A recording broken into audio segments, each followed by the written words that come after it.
What's up, man? How you doing, man? I'm good. You? Pretty Where good, you at? pretty You just good. chilling in your car now? Yeah, I'm going to the gym. Yeah, nice. What do you? So is training been pretty normal, or is it what's No, going? I'm not training jiu-jitsu yet. I'm Okay. just lifting weights, doing riding my bicycle and stuff like that. Has that been all you've been doing during this time? Yeah, For 3 months. for three But it's been months. good. It's been nice. I can't complain. Because other places people can even go out. Here I was able to go out, ride my bicycle, and keep doing my online thing. So it was pretty good. Yeah, I feel like this is like a good time to be able to do some different things, find some new hobbies, maybe some talents that you didn't know you had before. So yeah, has that been pretty much what you've been up to? You've been biking a lot. You've been working out however you can and doing your online work, right? Yeah, basically. Being Yeah, spending time with my daughter too. I that's have a awesome. 2-year-old daughter. Really? I Yeah. didn't know she's that old. I knew she was young. Yeah. Yes, it's true. Nice, nice. Oh, I won't be able to hear you super well. Sorry. Huh? I won't be able to hear you super well. Sorry. Oh, what about now? No, it's good. It's good. You're good. Okay. Yeah, man. Can you tell me a little bit about how you got your name? I mean, I love the name, and then we always think about the boxer Muhammad Ali. Was that something that your parents had in mind? Was that kind of their Yeah. inspiration? Yeah, 100%. So in Brazil, back in 80s, 1980s, they had something called baile de briga, which would be in America would be a fight club. Yeah. You know, so people would go there. Usually poor people. They would go there and fight. At the party. And my dad used to like that. So he used to go to those places. And that's why he got my name after the boxer. That's cool. That's cool. So you probably get a lot of talk about that. People are like comparing you and stuff like that. Was he someone that you watched a lot, or someone that you looked up to? No, at first I didn't understand much. And Okay. I didn't want to understand. And then after I started speaking English, after I learned, I was able to understand his value. It Hmm. was way more than just the medals and the word titles, and it was deeper than that. And of course, I love that. He's awesome. Yeah. Well, maybe in that case, was that kind of? I know that you do a lot. You do a lot of social media talk. You do a lot of like, you're big on your YouTube channel. You're big on Instagram. Um, and so I feel like you kind of almost show that as well. You're not just about being about the competitor and being about the title. I feel like your personality is way deeper than that.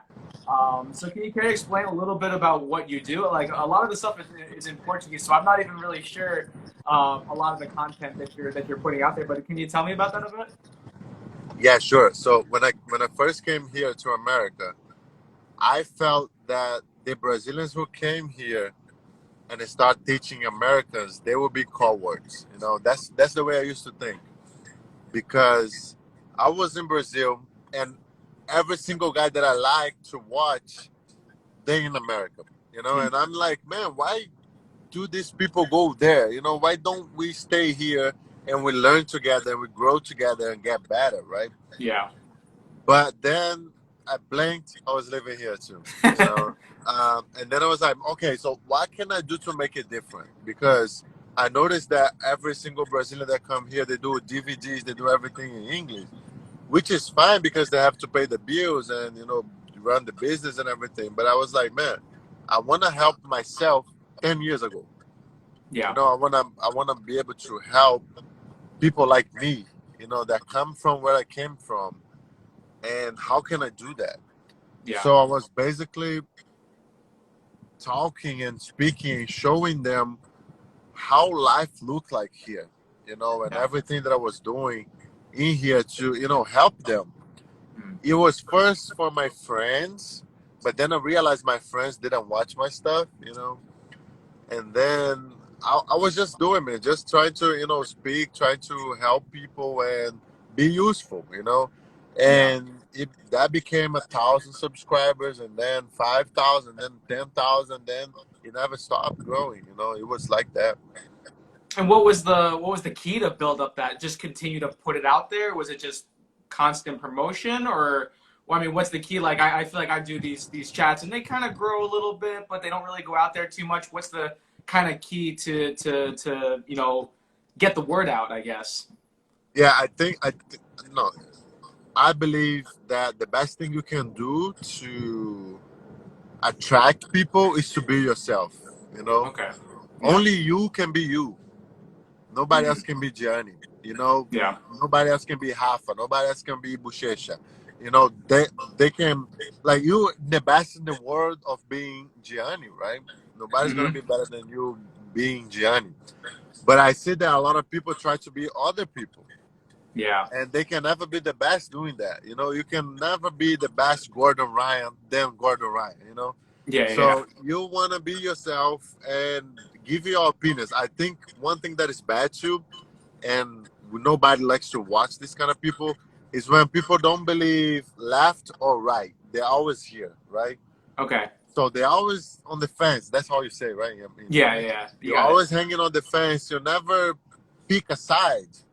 And in my opinion, I think you should just do and say what you believe, and Mm. people should respect you, you know. And Yeah. that's kind of like I do in Brazil. I say, man, I believe this. You know, you can disagree with me, but that's what I believe.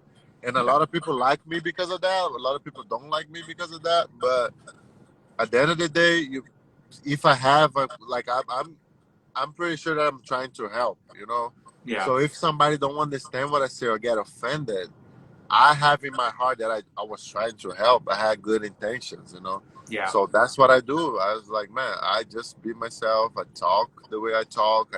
I think the way I think, and that's it, you know. Yeah, I feel like that's really important. That's something that I need to hear sometimes because sometimes I feel like I'm afraid to talk about certain things, and especially with everything going on in the world, because I'm afraid of, oh man, what if I don't say, what if I say something that someone won't like? But almost anything you say, there's going to be people that agree and don't agree. But that sounds like the key is that you got to almost be able to accept that and not let it bother you. Would you say? Yeah, if you look at people that you admire, you know, like think if you think 10 people that you admire, like, man, I kind of wanted to be like that person. You're gonna understand that they have specific things. There are, man, I'm like this, and that's it. You know, like I'm not thinking about what other people think, you know. Of Yeah. course, if people like me, it's great, you know. If they like me, oh my god, it's awesome. But they're not gonna like you anyway if you hang on this fence forever, you know. And I think that's kind of what I do in Brazil, and people like it, man.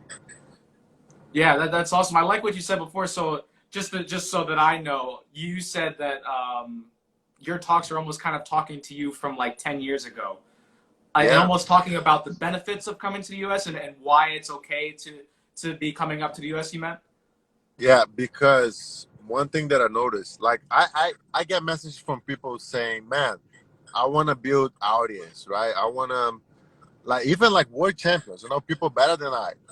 They Yeah, sometimes text me, hey man, what should I do? I was like, man, if you keep trying to do, let's say me, today, you know, I won tournaments, I'm good at jiu-jitsu, you know. If I try to talk to myself today, not a lot of people can understand that, you know. yeah, Not a lot of people can understand fighting Sunday on a pyramid. You know, not a lot of people can understand that. Most people will, they don't even think about that. yeah, And if you try to talk to that people, to this kind of people, we don't have time to watch, right? I don't have time to watch myself. You know, you don't have time to watch yourself. If there is another Gianni Grippo saying something, you're not gonna watch because you don't have time. You're doing so much. You're training. You're getting better. If you read a book, it's not gonna be a jiu-jitsu book.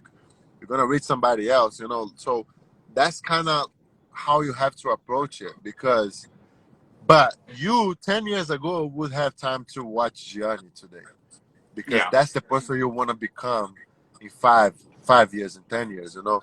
So what I tell people is that, man, don't make videos for yourself. Make videos for yourself 10 years ago. You know, how yeah, can you help that guy? You know, that teenager, that kid that wants to be good, that wants to improve, and is going through hard times. You know, who's going through teenager years and stuff like that. So that's kind of like what I try to do. You know, I try to do stuff for myself 10 years ago. Yeah, that's interesting. I like that. And how do you work out your content? Is it something that you just kind of feel in your heart that day that you want to talk about, or do you like to have a plan? What's kind of your structure behind that? Not to just take ideas from myself, but I am curious. You have three ways to do it. But taking ideas is great, man. Like the person who thinks that he creates everything is like ignorant. You know, we've like I've been here 26 years. You've been here 25, 20. How old are you? I'm 28. Yeah, so 28 years. So do you Yeah, think you're smarter than humanity? You're not. You know, people been thinking stuff yeah, too. So everybody that says, "Man, I'm innovating, I'm creating this," is at least naive or ignorant. You know, yeah, people have ideas. You know, similar ideas, and that's okay. You know, that's not a problem. The way you say it is gonna be the different part. You know. So I think first, if you don't have anything, if you never create any kind of content, you first have to say what you want to say. You yeah, know, man, I want to talk about this. I don't know how to wrap my fingers. I'm gonna teach people how to wrap their fingers, whatever. And then that's the first moment because you don't have content. But as yeah, soon as you start creating a little content, people gonna ask you questions. You know, they will eventually come to an age, Gianni, how do you deal with that, man? How, hmm, like, how was that to be, a small guy and training with a lot of bigger guys? Or in my case, how do you, like, you're a bigger guy, how can you be flexible? And, stuff like that. People going to ask. And then you have this second moment when, you start to give people what they want, right? yeah, And then the third moment is gonna be when you find the balance between giving people what they want or mm, what they need. You know what okay, I'm saying? yeah, I Because understand. a lot of times people gonna ask you what they want. Oh man, how's your relationship with Meow? But that's not gonna help them. They're gonna be like, Yeah, oh, they're gonna be asking stuff that's not gonna help. hmm, And if you want to be useful, you want to say, man, I can maybe show them how is my mindset between like fighting those guys or training to fight against those guys, and that's going to be useful for them, right? yeah, So absolutely. you have to find a balance between giving people what they want versus giving what they need, because a lot of times people don't know what they need, man. That's interesting, and that's a good way to kind of like be able to transform it into something that could be very productive. Because I feel like a lot of people do ask, kind of questions that don't really. I'm like, what's this going to help you? What's they just want to know an answer to something, but it's not really beneficial for them. But I like that you kind of are able to transform it into something that could be really useful for them. Um, Yeah, because yeah, at the end of the day, there will always be people fighting or gossips or stuff like that, and of course that attracts attention. If you see flow grappling, right? yeah, But as an athletes, as like we want to create a personal brand, and also, man, we're not just athletes, we martial artists, so we kind of have the responsibility to, man, that's how a black belt is gonna behave, and people gonna be looking up to you, your students, or other people. So you need to have that thinking process. You have to, man, I have a responsibility. It's not just yeah, winning medals. Winning medals is this. yeah, But we have bigger responsibilities towards people. yeah, We go through a lot of hard times training, right? And competing. We go through a lot. So people look for us sometimes for motivation. They don't want to be world champions. Most people, they don't like, man, sometimes when you teach privates or classes or seminars, people that they're not trying to be as good as you, but yeah, they're trying to learn something. And sometimes there might be only techniques. That's fine. But a lot of times we have more to give people, yeah, because we go through a lot, man. We sacrifice so much, and it's good for us to sit down and see humans, and not just bills, or oh, these people's gonna buy my DVD, or that's cool, but I think you should also give a lesson. Oh my God, man, yeah, I've been through hard times, and I feel athletes, they are afraid of saying they afraid, or they are sensitive, or they're going through hard times. We don't want to show our vulnerable. How do I say vulnerability? Right? Vulnerability. You got Yeah, it. we don't want to show that. So I feel that what I do is just that. I say, man, like, man, it's not easy to fight Leandro Law. Like, oh my God, man, I watched this guy my whole life. And then I think people kind of connect, and I noticed that, man, they are not trying to be world champions, and a lot of times we put ourselves on the middle of the world and say, man, I'm a world champion, blah blah blah. But for a lot of people, that doesn't mean anything. Yeah. But if you can say something that's going to be beneficial for them, that's when we win. Yeah, I feel like it's important to be able to affect people in multiple ways rather than just be maybe an inspiration and be able to win these titles that people can admire. I think it has its own benefits, but it's important to also use your platform in another way as well. I even through these chats, I feel like they've been productive because I don't even want to ask people about this match, against this guy or this tournament that they're getting ready for. How's your weight cut? I don't want to hear about that. These chats, and like so far what you've been giving me, it's like your mindset, your thought process on things.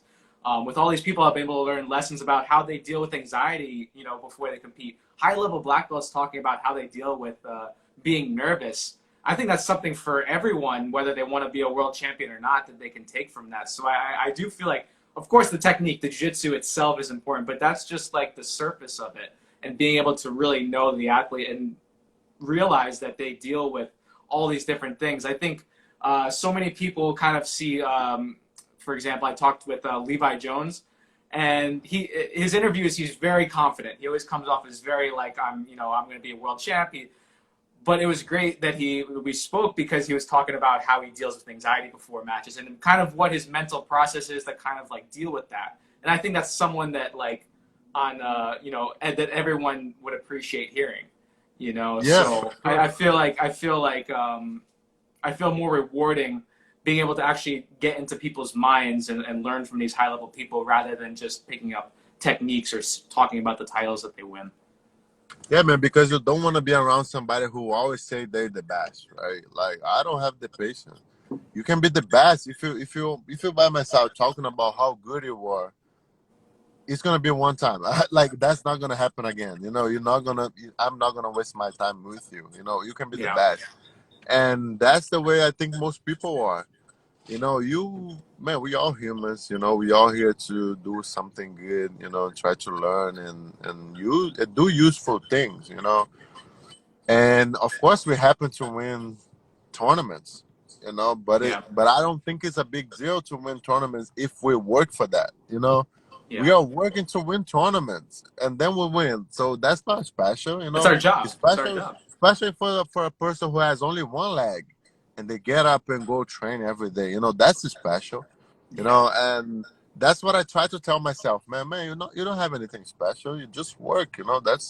That's all right. You don't have to feel better than everybody else just because you work and accomplish some goals. That's yeah. one part. And now, but if that gives you the platform to make people feel special too, that's awesome. Yeah.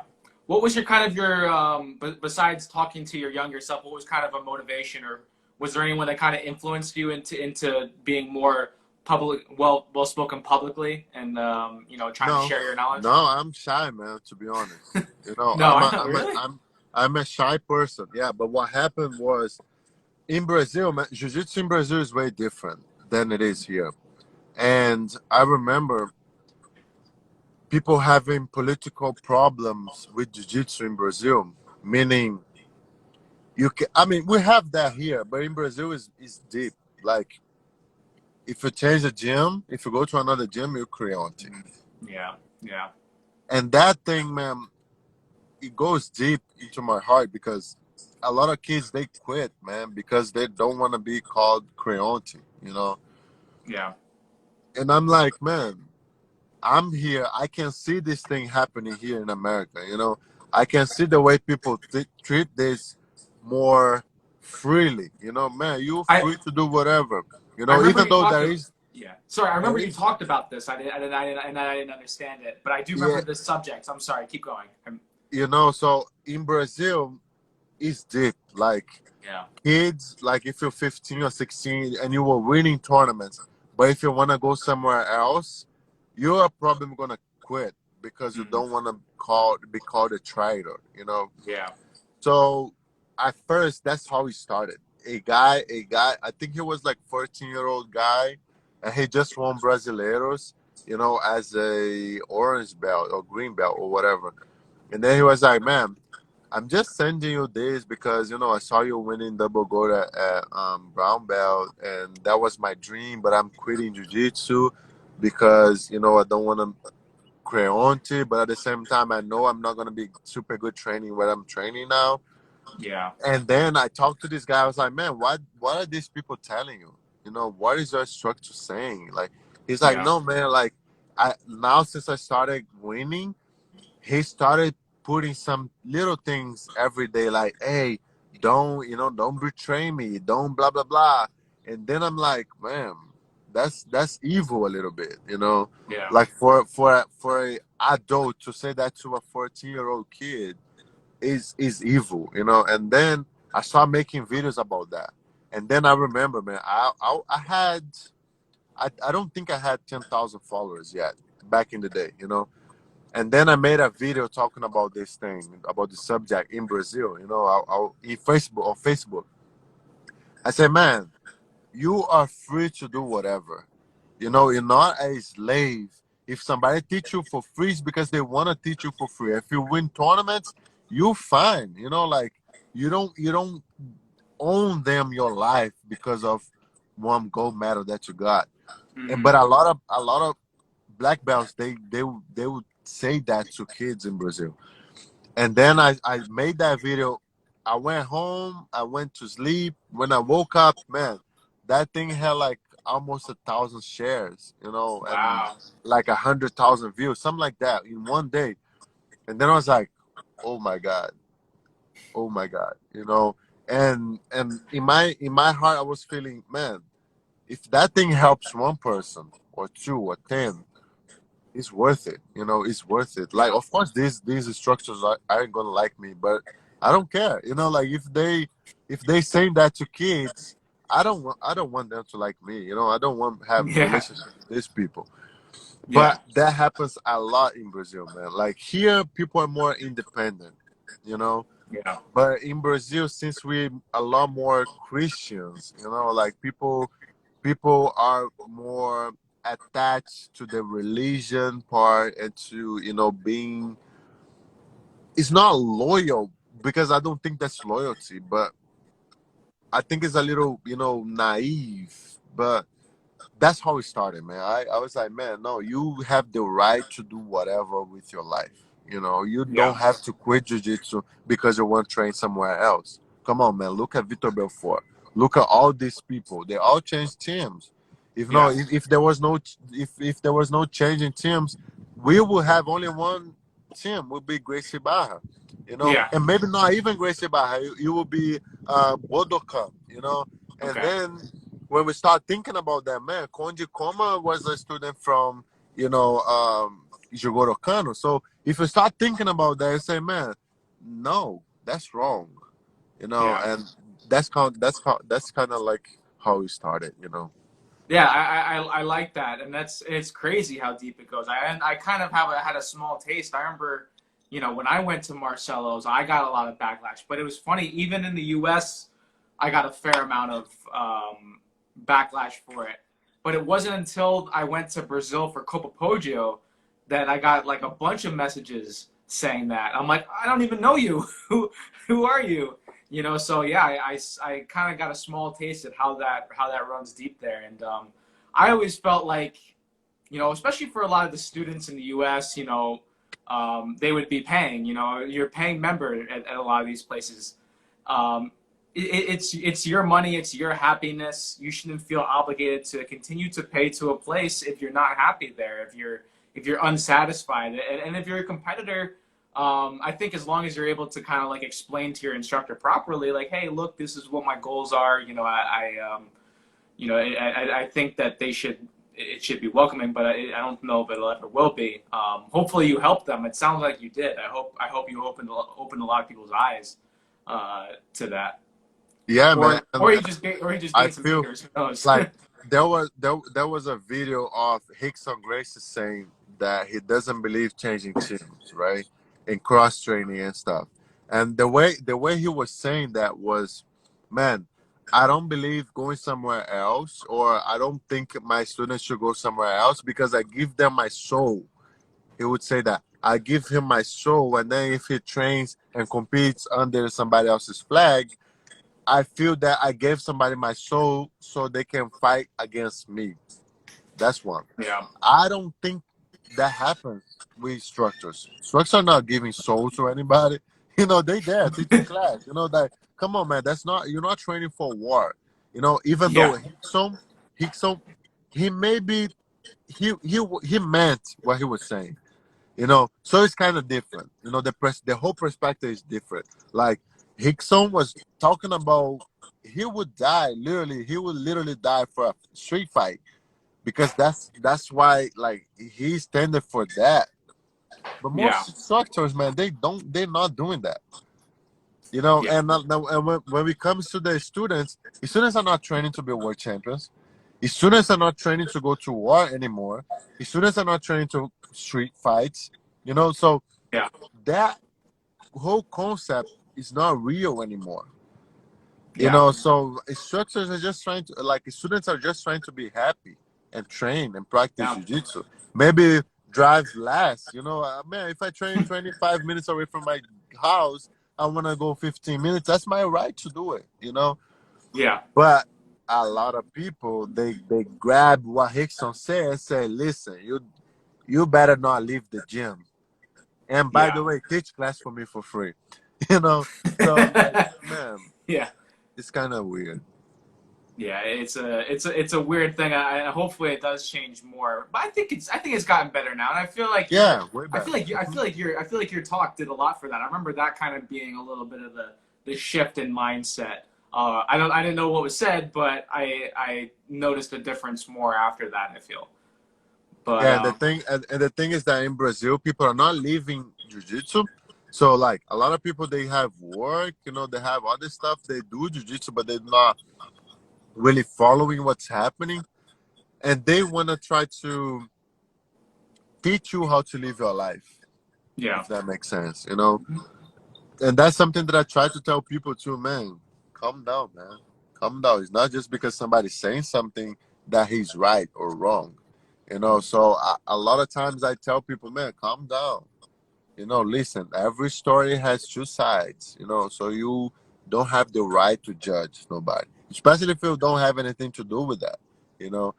And yeah, man, it's a hard process, but I think we have to say, every day we have to, remind people that, man, you can go anywhere and you can do whatever. It's your life, it's your money, your yeah. decision.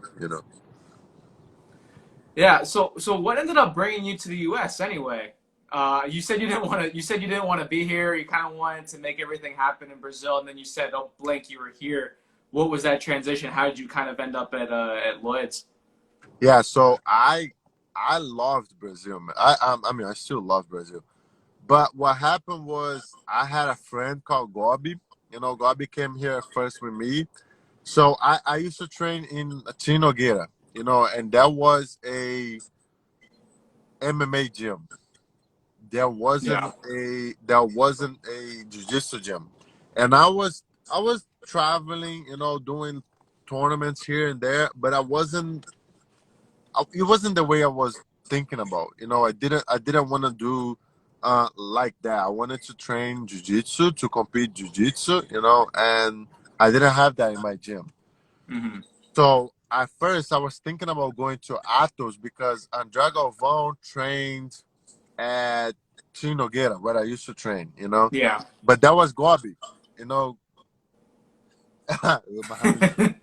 And then there was Gobi. Gobi was my friend. We didn't belong to the same team, but we did hang out in every single tournament. Yeah. Because in Brazil it was like, if you're from GF team, you'll be with GF team people. If you're from Alliance, you'll be from Alliance. Gracie Barra with Gracie Barra, and the no team people. You know, so people from small teams, they would get together like a team, you know, and hang out at the tournament. So I would be no team with Gobi, you know, Yeah. and we would go to every single tournament, hang out, and stay together and stuff. But I remember him talking to Herbert about coming here. It was a Abu Dhabi trial, right? And Yeah. then Herbert said, "Man, I'm going Monday to Lloyd's, you know, because I want to be like Keenan, man. Keenan was nobody. He was losing every single tournament, and then he went to Lloyd and he started winning. Hmm. And then I want to do the same." That was Herbert saying. And then I was like, oh, "Okay, man, cool. You know, good luck, blah blah blah." And then the next, when Monday came, I was in Rio.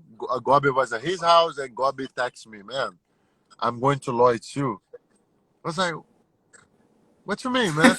Like, yeah, man, I'm going. You know, I talked to Lloyd, blah blah blah. I'm going Wednesday or something like that. I was like, "Oh my god, man!" And then he was like, "Man, let's like text the guy too. Come here." But I say I'm shy. You know, I didn't want to do that, and I already talked to Lloyd because I liked him already, but I didn't understand what he said. You know, I had to translate the message and everything. Yeah. So what happened was I kind of told him we kind of had a deal that I said, "Man, I'm going to Abu Dhabi now. I'm gonna win and go to Lloyd, you know, to train for Worlds." And then I went to Abu Dhabi and lost. I lost, and then I was like, "Man, I have to do the open weight." I never did any open weight, you know. So I fought the open weight. I lost in the final, but I made money, at least a little money. Yeah. And then I called my mom, you know, and say, "Mom, I'm not ready to go back home without a gold medal, you know." Because in my mind, it was like, I'm going to Abu Dhabi, I'm going to win, and then I do whatever, you know.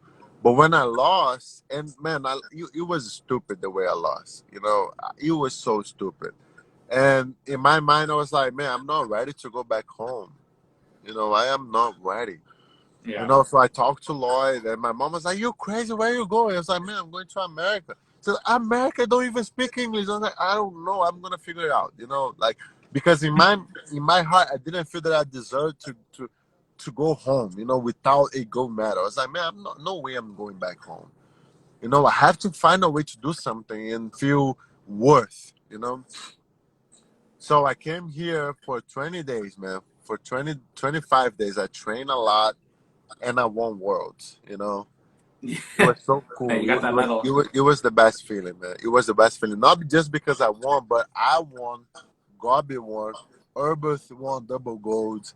So many people won. I think we had like 7 gold medals. You know, Wow. in one tournament, and I think it was only like 25 athletes, and we Yeah. had like 7 gold medals. So it was just awesome. You know. So I like the vibe. I like the music. I like the people. I didn't like the weather. I don't like the weather, but it was awesome to be here, and I also felt that, man, if I'm here with no Brazilians, I'm gonna learn English, you know, because that was something that I thought it was important too. I was like, man, if I go to these teams where I'm gonna be hanging out with a lot of Brazilians, I'm not gonna learn, you know. So I wanted to learn. So that's how it started. You know, I came here, and then 2015, I came here, I won double gold, and every year, man, to this day, I say, man, this is my last year here. You know, I'm not spending one more winter here, but Yeah. it's here, man. Yeah. I was gonna say, I was wondering how you handle the winter around here. I guess you don't handle the cold very well then. No, I didn't. I don't. Like at first, I like it. You know, I like it to put jackets on. You know, to put boots on. Something I different. I, Yeah. I like it. You know, but I don't like it for 6 months, man. You Yeah. know, I like for a month. You know, I like for 15 days, for a week.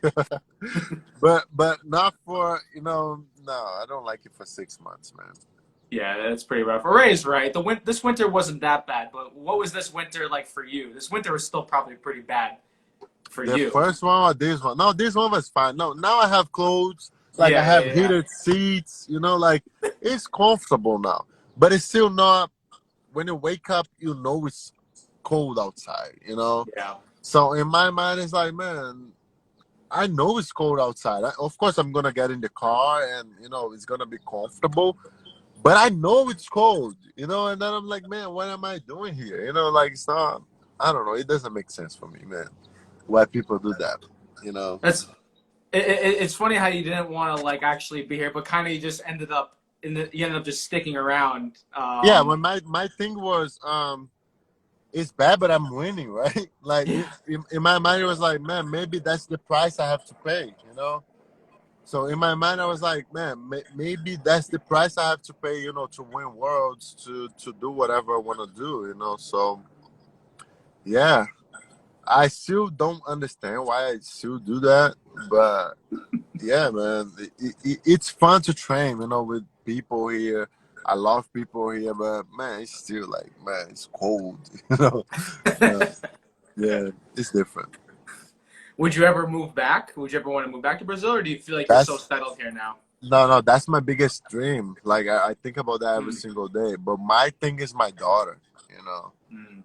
my daughter here. I would not live away from her. You know, but that's my biggest dream. Not like now making dollars. I would be rich in Brazil. You know, Yeah. so I think about that every single day. But I don't think it's gonna happen soon. You know. It sounds like Malachi. You know, if you move back to Brazil, at least someone's gonna follow you. He says Yeah, if we have Muhammad to moves back. go. We have to go. I have to bring these people there, man. Like Malachi. Malachi is actually Brazilian. You know, I tell him that all the time. He's like a Brazilian. You know, like he doesn't sound and look like a American for some reason. I don't know why, but I think that he'll do just fine in Brazil. So you don't like the cold. You know, you want to go back to Brazil, but what is it about Lloyd's? You know, you talked about the vibe, but what is it that keeps you there? I feel you can find hard training. You know, out in Brazil for sure. You can find hard training a lot of different places. But what is it about being at Lloyd's that kind of keeps you there? You know, you can easily, you know, as a Brazilian, I feel like a lot of people want to move to the West Coast and be in California where it's warm all the time. But what keeps you there and enduring those harsh winters? Man, I think it was good for me to learn about American culture. You know, because Brazilians and Americans are different, and we learn differently. So Yeah. a Brazilian will tell the guy, for example, man, that's the drill we're doing today, and we're gonna do 20 each side, right? We're gonna tell that to a Brazilian. They're gonna do 10 times for the good side, and for the bad side, they're gonna do 2 or 3. Hmm. And when it's time to roll, they're gonna try once, twice. If it don't work, they're gonna try something else, right? And that's good and bad. That's good and bad.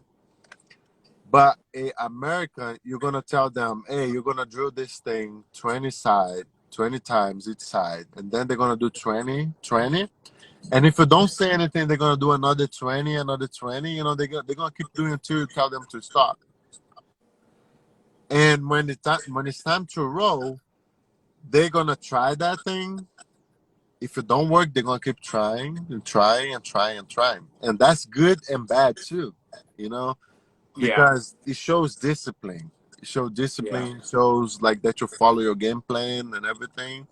But at the same time, you don't work on your improvise. Like you don't improvise as much as a Brazilian. But Brazilians don't put the same time to learn the techniques and the concepts because they are already thinking about improvising, you know. So there is Yeah. no discipline whatsoever to follow the game plan or whatever, you know. Yeah. So we end up learning through mistakes and like you sense a lot of stuff, but when it's time to teach, there is no system. It's because you're being, you know, just feeling. You have to feel a lot to, you know, to get good at something. And I think for me it was a punch in the face because I would see people drilling for 3 hours, man. Yeah. You know, and at first I was like, man, these people are just stupid. You know, like what are they trying to do? Like what are they trying to do? Why don't they just roll for 3 hours? You know, and they better. You know, and then I start understanding. You know, like man, the more you drill, the more you understand where you should grab and what you should avoid. And so it was a mix of cultures that made me realize so many good things about myself, you know. Plus the physical and conditioning part that I never worked out before in Brazil. I never Mm. lift weights or anything. And as soon as I got here, I saw people lifting weights. I was like, man, that's cool, you know. So many little things that when we put together, it made a lot of sense for me. You know, of course, I still don't drill 3 hours. You know, I don't think I'll do that on this life. But yeah, man, I appreciate that, and then I kind of understood the discipline. You know, that Americans have more than Yeah. Brazilians. It sounds like you really like the structure. Would you say like there's more? Would you say there's more structure to the classes at Lloyd's compared to maybe places you've seen out in Brazil? Yeah, because we naturally don't like to drill, man. Like if you see guys like Leandro Law, he's not gonna drill. You know, Yeah. there is no He used time to for say he drill. would drill though, like in those Him, old BJ Hacks what videos. they do, is that they're gonna, let's say they studying Gianni today, right? Hmm. And they notice that Gianni has a specific grip that he makes, and Yeah. that grip is gonna lead to other stuff. So they're gonna train how to avoid that grip and how to prevent you from getting there. And if you get there, what should be the next thing? Maybe your leg, maybe your other grip, or your position, your body, your hip. So they're gonna drill that for 10 times until they think they know, and then they're gonna start putting like more movements to that, so it's not like a drilling like a lot of people do here, like, oh, we're gonna do this specific situation for hours and that's it. No, like we don't work like that. Yeah. Um, I wanted to ask more about that, but I think we have a good idea of that. I wanted to ask you as well. You talked about like how in Brazil it's so it's considered wrong to cross train to go to different Okay. places, but Uh-huh. I see you do that a fair amount. Like you went to Cyborgs before Yeah. ADCC. What did you Yeah. feel like the real benefits were in being able to train at different places? I feel like I know the answers, but maybe the other people who are worried about like cross training or bothering other people, but there's such a benefit behind it as well at the same time. How did like training with Cyborg and or going to different places affect you? First of all, you can get to hang out with people that you admire, right? So like looking Yeah. to my point of view, I was always from small teams, So, but I always look up to Cyborg, to Leandro Lo, to all these people, So I'm, I love jiu-jitsu, man, and that's my biggest thing. Like before, I like winning, I like jiu-jitsu, and man, I Yeah. have the opportunity to meet all these people and train with them and learn from them. For me, it's mind blowing. Imagine if you can play basketball with LeBron James, or with this kind of people, and we can do that as a jiu-jitsu people. Yeah. But sometimes we get so full of, I don't know, like sometimes I think we fight a fight that is not ours. We fight a war that is not my war. Like I remember back in the day, Gracie Barra and Carson Gracie. I was like, man, like I'm not Carson Gracie. I'm not Carlinhos Gracie. Why should I hate these people just because they hate each other? So in my Yeah. mind, it Yeah. doesn't work like that. I'm not gonna buy into nobody's fight because, you know, if it makes sense for me, of course I'm gonna say, yeah, you right, they wrong, blah blah blah.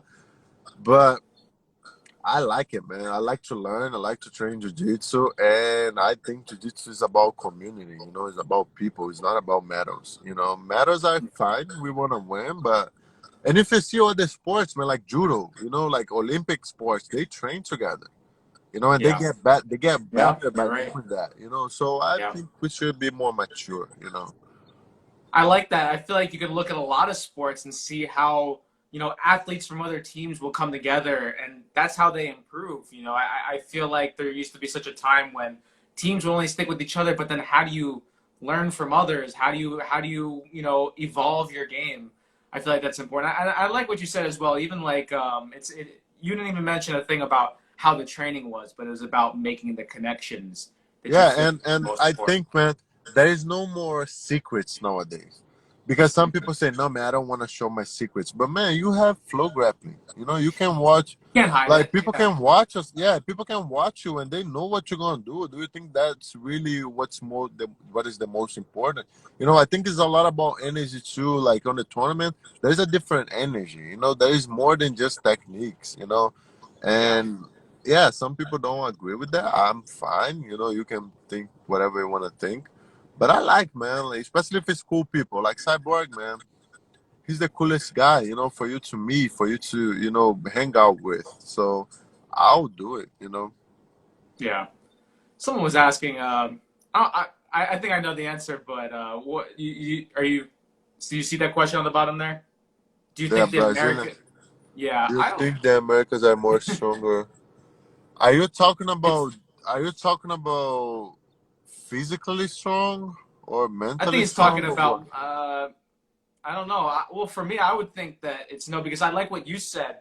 There's the good and bad of both routines that we have. So you say that like what was it like the Brazilians want to move more, be more like kind of figure things out as they train, right? Yeah, Whereas no, like whereas the Brazilians Americans would are be more more into yeah they are more into rolling than they are into drilling. You know, yeah they're not gonna enjoy drilling, but yeah they're gonna yeah yeah enjoy yeah rolling. You know, they're gonna be rolling, rolling, rolling, and then they learn as they roll. And Americans, they're gonna drill, drill, drill, drill, drill, and then they're gonna roll a little bit, and then drill, drill, drill, drill. You know, so people are not gonna even roll a lot for tournaments. You know, and that like for me, it doesn't make sense. yeah But I see the results. You know, I see yep. guys drilling, drilling, drilling, and then they go to the tournament and they do everything perfect. You know, so I cannot say that's wrong if I can see the results. I can see people doing that. You know, so I put that to my own game. You know, I started to. I remember when I was watching Kina and Kina move up to super. I was like, man, I have to study this guy because like those things are hard. You know, even though Jamil can do all that, but Jamil is still little, you know, shorter. You know, maybe he's just as strong as Keenan, but like there are more than just strength. It's the length, you know, the flexibility and all that. So I started studying, man. I remember I would get Yada and we would drill that for hours. But we drill differently too. We would like I would get in the situation and say, okay, so how do you sweep me from there? You know, how do you pass my guard from there? And then we start, you know, avoiding some grips and trying to break some grips or move a little bit and create angles, you know. So it will be like a easy roll, more like a specific training. Let's say I like that. understand. Let's put it like that. Yeah. I think I almost went through like a phase where I was one of those people that would drill 3 hours a day. But I've almost like kind of got to the point where I'd rather be drilling less and doing more specific training or regular training, stuff like that, and kind of experimenting more within the rounds. So I think I've seen like all the phases that you can see where I've wanted to drill a lot, and train a fair amount, but now I just want to train more and do more specific. I do think I enjoy that more actually. But I And do wanted to ask. you Yeah, and go do ahead. you and do you like to, let's say, for training with a lower belt, right? Like a Yeah. brown belt or purple belt, would you go for like you want to tap these people 10 times in a row, or you want to let them do what they have to do? What is your mindset when you go there? I ask that to everybody. Yeah, yeah. No, I think it's important to like mix it up. There's some rounds where I'm gonna force my game. I'm gonna force my position. A lot of times, if I'm tapping someone, I don't want to just keep tapping them. I would rather kind of feel where the transitions go. Marcelo talks about it a lot. It's like going for a submission and kind of allowing them to move so that you can find the next submission and kind of chain things together. And that's something I like doing with the lower belts. But also, what I like doing is I'm very hard nosed. I'm very competitive, so I can't let them win the round per se or do anything. But everything they have to earn. I feel, but I do like to have people, like especially the lower belts, kind of put me in their positions, whether they like playing lapels or they like playing a lasso. I remember always getting ready for Jamil, and whenever someone at Marcelo's would play lasso or wherever I'd be would do that, I'd be like, I would let them get me there, so I'd have to untangle myself from it because I feel like if I just play my A game on these guys that I'm better at, then I'm better than all the time. I'm not really improving at all. Maybe I'm just sharpening or I can wrist lock them, as as my roommate just commented. But yeah, so I think I wrist locked my roommate, and he's still bitter about it. I should show him your video of your wrist lock. That was pretty. That if he wants to see a brutal wrist lock, that looked brutal. That was bad, man, because I knew I got it, and the guy didn't want to tap. No, And that's I a was lot like, of weight man, I behind that know. too. And in my mind, it was like, man, I know what's gonna happen. Please just tap, man. You know, like it was bad. I don't even like to remember that. But yeah, I ask people all the time that, and man, dude, you gave me one, a good one. He said, I beat the shit out of the blue belt. Dude, you say that, and recently Hodges said the same thing. Wow. Hodges said, it doesn't matter what I'm doing. If I'm rolling, I'm trying to beat people 10 times. And I remember Cron Grace is saying that, man, if I tap you 10 times today, tomorrow I'm gonna try to tap you 11 and then 12. And then if it gets super easy, I'll try to tap you with only one hand.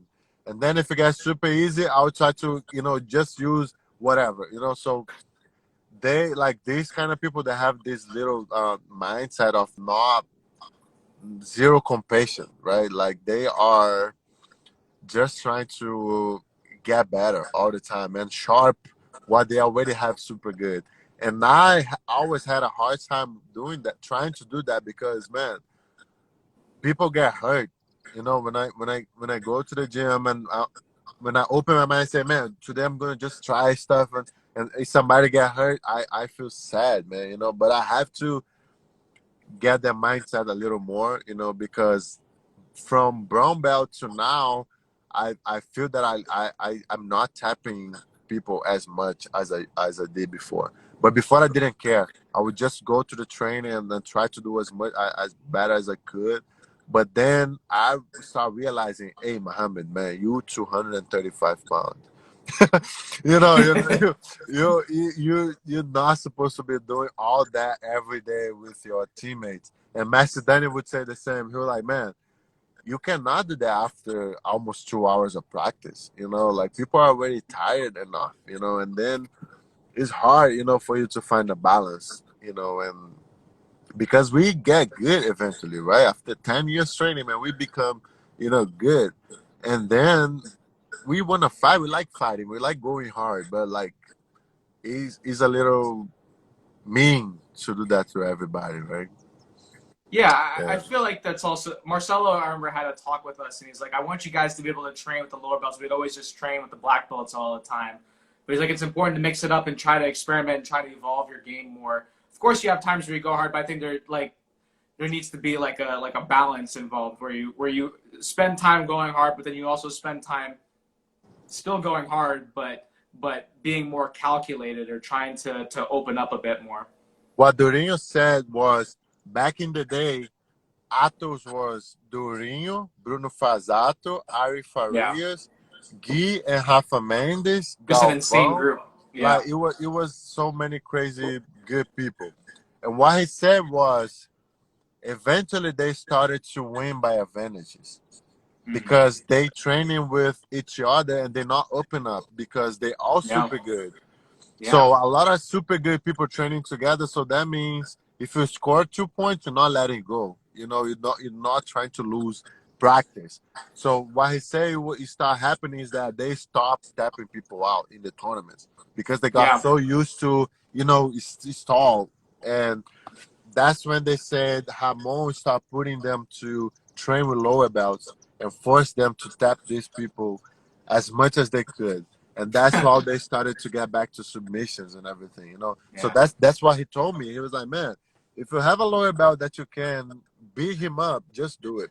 It's gonna be good for him, it's gonna be good for you, you're gonna feel good, and in the tournament you're not gonna hesitate. But yeah, it's still, man, it's 230, like it's a little hard to find that person. But yeah, I, yeah. yeah. Well, I like that advice. So any of the Marcelo people that are listening to this, I'm sorry, I'm gonna come after you. yeah, It's it's over. harder. It's harder because my seller's gonna be like, man, you don't want to close my gym, like you don't want to make Yeah. everybody hurt. No Then one I seems to don't like leave. how am I gonna pay the bills and stuff? But yeah, it's hard to find that balance, and that's when specifics are great, Yeah. because if you're doing specifics, now you can go a little harder, because Mhm. we have a starting point and a place to stop. So the specifics are great. I remember in Dream Yard. I went to Dream Yard this year, man. It was just crazy. Yeah. It's a Oh, place. It's a place where everybody's gonna beat everybody. yeah.